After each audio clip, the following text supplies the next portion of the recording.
Here's the thing that really troubles me.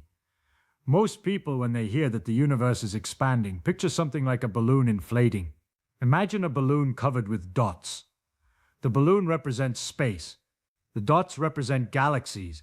As the balloon gets bigger, as air is pumped into it, the surface expands. The dots get farther apart. It's a clear image. It's easy to hold in your head. You can almost see it happening. You can visualize the universe growing. And that's exactly why it's wrong. The image is so clear, so intuitive, that it prevents us from seeing what's actually happening. The problem is that this picture makes us think there's a center. If the balloon is expanding, something must be at the center, right? The balloon expands outward from the center. Air comes in, the rubber stretches, the surface gets bigger. The whole thing is finite. It has a definite size at any given moment. So by analogy, there must be a place where the Big Bang happened, a center point from which everything has been flying away, a location in space where the universe came into being. And from there, everything is spreading outward, galaxies flying away in all directions. We're probably somewhere in the middle, watching things recede. And that picture, that mental image, is beautiful. It's seductive. It makes the universe feel like something we can wrap our minds around. It's also misleading in ways that are actually quite interesting. Look, I want to say first that we do know the universe is expanding. That's not the problem. Hubble showed us that. He measured the light from distant galaxies and found they were all redshifted. Redshift means the wavelength of light is stretched, which happens when something is moving away from you. The light is Doppler shifted, just like the sound of a car's horn gets deeper when it's moving away. So galaxies are moving away from us. And Hubble found something remarkable. The farther away a galaxy is, the faster it seems to be receding. The relationship is linear. Double the distance and the recession velocity doubles. Triple it and the velocity triples. This is a profound observation. The expansion rate is proportional to distance. The problem is what we think that means. Now, the usual story goes something like this. 13.8 billion years ago, roughly 13.8 billion is about 40 times the age of the Earth. So if you think of the Earth's 4.5 billion year history as a day, the universe would be a week and a half old somewhere, somehow. Everything that exists exploded into being. Space itself started expanding. The universe burst outward. Galaxies formed out of the primordial gas, and they've been flying away from each other ever since. The universe started small and has been getting bigger. Simple, neat, intuitive, and wrong in a way that matters deeply. Here is what's actually happening. And I want to be careful about this because it requires thinking about space in a way that goes against our intuition and our everyday experience. Space is not expanding like air expanding in a balloon. Space is not expanding into anything. That's the key point. There is no outside the universe that the universe is expanding into. Space is not expanding through space. There is no container. There is no background. There is no external reference frame from which to measure the expansion. When you inflate a balloon, it expands into the room around it. The balloon is a thing in space, but the universe is not a thing in space. The universe is space. Space is expanding, but it's not expanding into anything because there's nothing for it to expand into. What's happening is more subtle, and it's the kind of thing that makes physicists frustrated when they try to explain it. The metric, and this is a physics term, but it's important, so let me define it clearly. The metric is the mathematical tool we use to define distance. It's the rule for how you calculate how far apart 2 points are. In Euclidean geometry, the geometry we learn in school, the metric is simple. The distance between 2 points is the square root of the sum of the squares of the differences in their coordinates. That's the Pythagorean theorem. But spacetime is not Euclidean. The metric of spacetime can change. And what's happening in the universe is that the metric itself is changing. Distances between objects are increasing, not because the objects are moving through space, but because the definition of distance is changing. Let me try again, because I know that sounds like nonsense. It sounds like I'm saying distance is subjective or arbitrary, and that's not it. Distance is a real measurable thing. Light travels certain distances in certain times. Atoms have sizes. These are real measurements. But the rule for measuring distance, the metric, is not fixed. The metric of spacetime is changing with time. Early in the universe, the metric was different.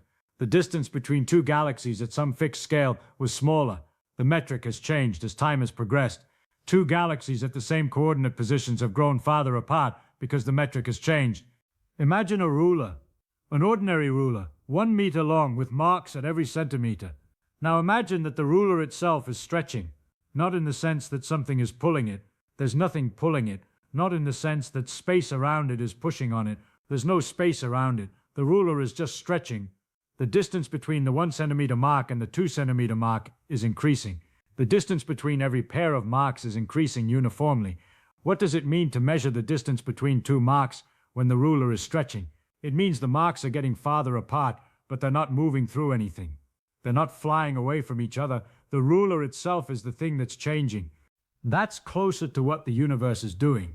Except the ruler is spacetime, and spacetime is not stretching through anything, because there is no anything outside spacetime. Spacetime is everything. Spacetime is the arena in which all events occur. There is nothing outside it.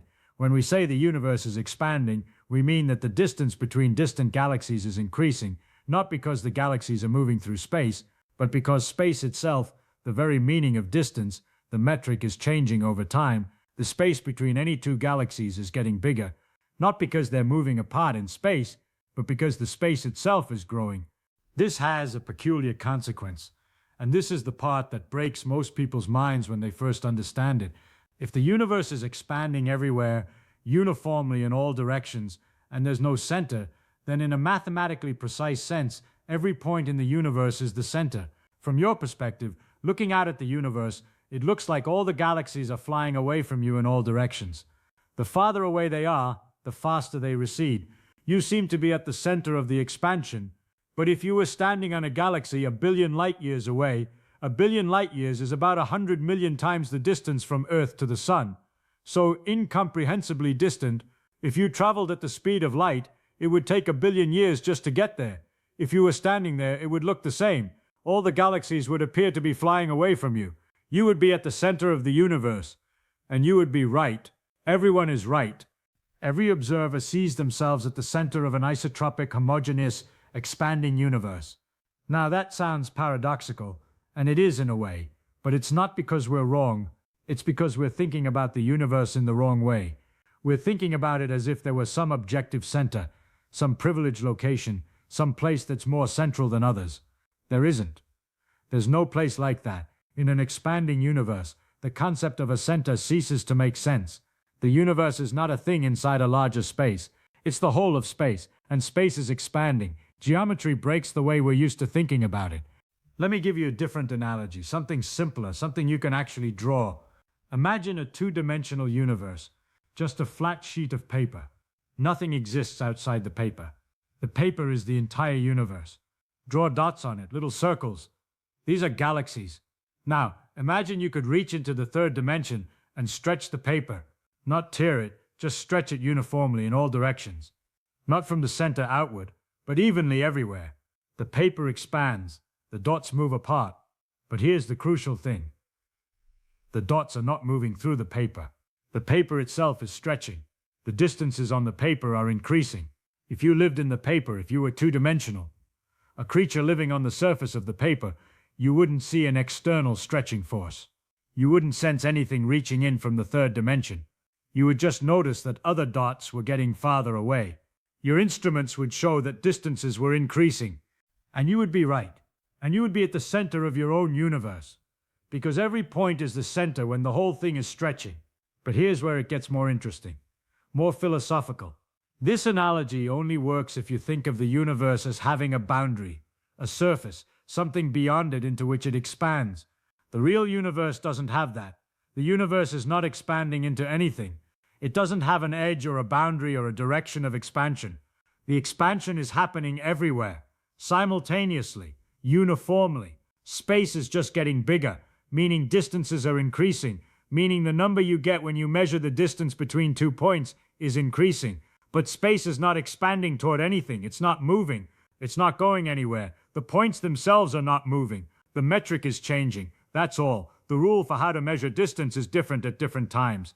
You might ask, well, if nothing is moving through space, how can we say galaxies are receding? Aren't they moving? And here's the honest answer. This is where our language fails. We can describe what's happening mathematically with perfect precision. We can write down equations that predict the brightness and spectrum of distant galaxies. We can tell you what the universe looked like in the past and what it will look like in the future. We can calculate the age of the universe by measuring the current expansion rate and working backward. But the question, are the galaxies moving, presupposes a notion of motion through space, an absolute reference frame, something that doesn't exist in an expanding universe.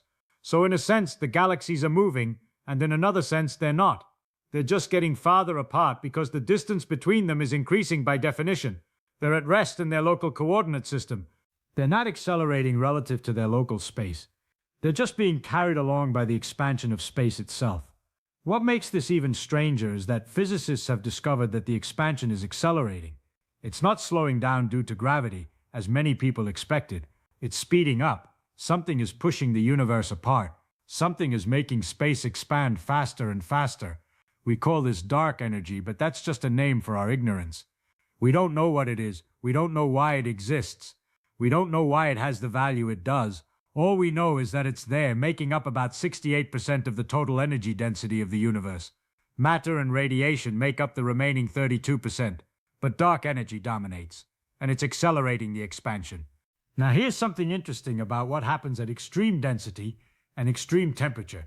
In the early universe, fractions of a second after the Big Bang, the universe was so hot and so dense that the distinction between different particles broke down.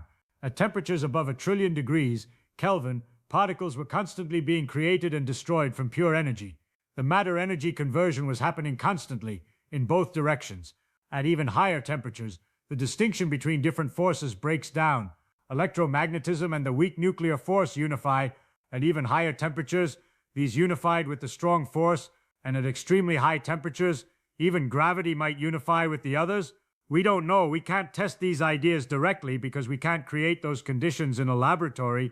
But theoretically, there was a moment, a fraction of a second into the universe, when all the forces were one, when the universe was unified. And then, as it expanded and cooled, the forces separated. Symmetry broke. Matter became dominant over energy. Particles froze out. This is why the universe started in such an organized state. It started in a state of maximum symmetry, and then the symmetry broke as it cooled. Now, when we think about this more carefully, when we really try to visualize what expansion means, we run into these conceptual walls. The human brain evolved to understand medium-sized objects in a medium-sized space moving over medium-sized times. We're terrible at thinking about cosmological scales. We're terrible at thinking about things that don't have boundaries. We want to ask what's beyond the edge, but there is no beyond. There is no edge. Our brains break. We reach for analogies, and they all fail because they all presuppose things that don't exist. But here's the thing, the mathematics doesn't break. The mathematics is clear and precise. General relativity gives us equations that describe how the metric of spacetime changes over time. These equations predict what we see when we look at distant galaxies. They predict the cosmic microwave background radiation. They predict the ages of stars. They predict gravitational waves. The mathematics works perfectly. It's only when we try to translate it into pictures, into analogies, that things fall apart. This is where I think physicists are honest about something we rarely talk about publicly. The real universe, the deep mathematical truth of how things work, is not intuitive. It's not supposed to be. There's no reason the universe should match our intuitions. We evolved on a small planet in a medium gravity well, looking at a medium range of distances. The universe doesn't owe us intuition. It doesn't owe us the ability to visualize its workings. The universe is under no obligation to make sense to us, and yet by incredible good fortune, it seems that the universe follows mathematical laws, and we can learn these laws if we're willing to let go of our intuitions and follow the mathematics. The reason this matters, the reason it's not just semantic pedantry, is that it changes how we think about the edge of things. In the balloon model, you can imagine being at the edge of space, standing on the equator of the balloon, looking outward, wondering what's beyond. You can imagine the Big Bang as a location, a place where it happened. These are comforting thoughts in a strange way. They're wrong, but they feel wrong in an understandable way. In the actual model, there is no edge, no boundary, no beyond. The universe is all of space and time. Space is finite, or it's infinite. It extends infinitely, or it curves back on itself like the surface of a sphere, and in either case, there is no edge to be at. There is nowhere outside. The universe is not in a location. The universe is where things are. This is harder to think about. This is more like the actual universe seems to be. Let me state this as clearly as I can. as if I were explaining it to someone very smart who has not studied cosmology. The universe is not a thing expanding into more space.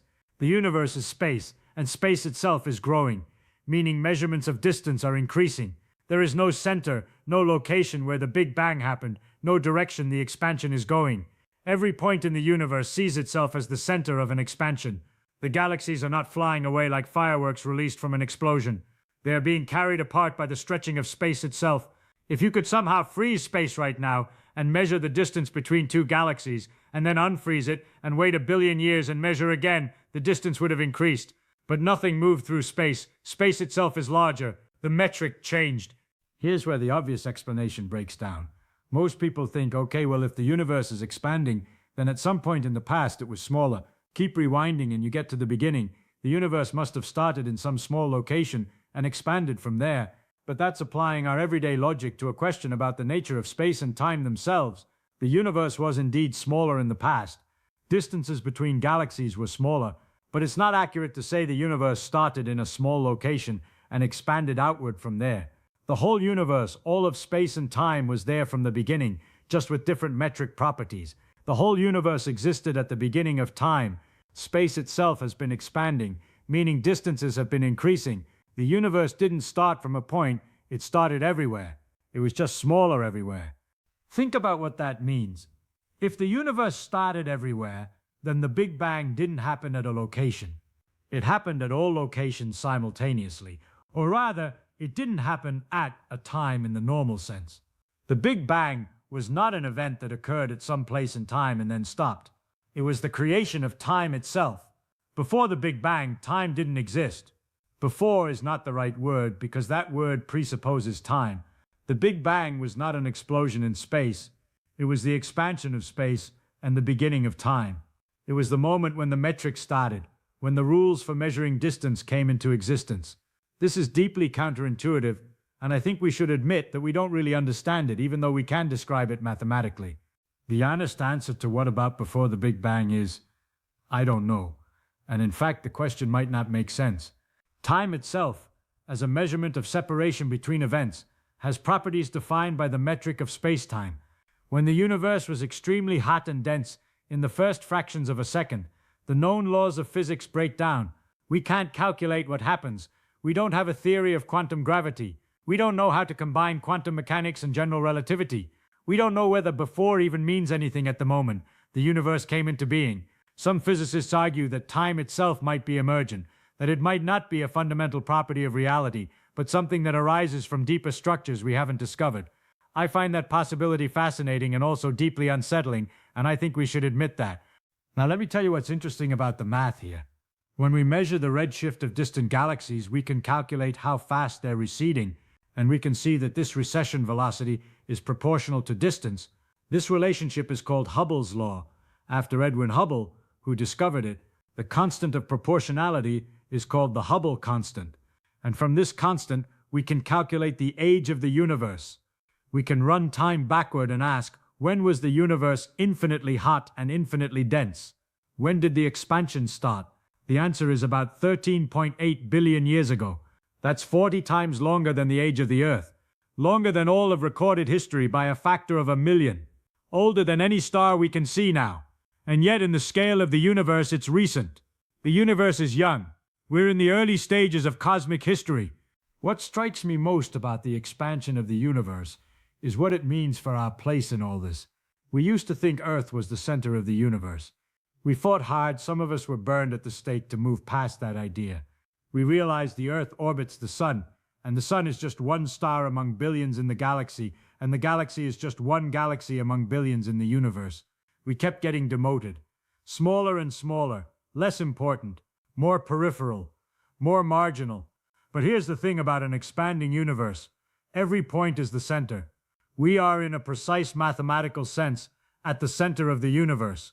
Not more than anyone else, not less, but exactly as much. The universe expands away from us in all directions, not because we're special, but because the expansion is happening everywhere, and from everywhere it looks the same. We're not insignificant, we're not unique, we're not peripheral, we're just not special. And that's more interesting somehow. That's more profound. The universe is not expanding like a rubber band snapping or a balloon popping or a bomb exploding. It's expanding like the definition of measurement is getting stretched. It's expanding like space and time are rewriting themselves. It's expanding in a way that has no center and no edge and no direction. And we perceive this as galaxies receding because we're inside of it, measuring distances in this stretching geometry. We are not in the universe looking out at it. We are part of the universe looking out. And the universe is not expanding away from us. We are expanding away from each other, all of us, driven by a change in the very measure of space itself. We are all separating from each other, because the distances between us are increasing by definition. Think about that. Right now, at this instant, your distance from galaxies billions of light years away is increasing, not because you're moving, and not because they're moving, but because the universe is rewriting what distance means. You are being carried along in this expansion, not by force, but by the nature of the geometry itself. You cannot escape the expansion because there is nowhere to stand outside it. The expansion is not happening around you, it's happening through you. You are part of it. Your very separation from the people you care about is governed by this process. The universe grows continuously, even as we speak. The distance between you and someone you love is increasing just because of the geometry of space-time. Not because either of you is moving away, but because space itself is expanding. In the end, the model of the universe we've built is strange and counterintuitive, but it works. It predicts what we see. It tells us the universe was hotter in the past and will keep expanding, getting colder, more dilute, more empty. It tells us that light from distant galaxies will eventually stretch into such long wavelengths that we'll see nothing at all. Galaxies will disappear beyond a horizon of expandability, and we'll be alone in a universe that used to be full of light. That's not a metaphor, that's not poetry. That's where the physics leads if you follow it far enough into the future. When you look up at the night sky and see those distant lights, remember that those photons traveled toward you through an expanding universe. The universe was stretching as they came. The light was being pulled to longer wavelengths, losing energy, getting dimmer, and still it reached you, and still you could see it. That's remarkable. That's worth thinking about for a long time. Those ancient photons traveling through expanding space, carrying to you a message from a distant past. Does it change how you think about your place in the cosmos if you realize you are, mathematically speaking, at its center?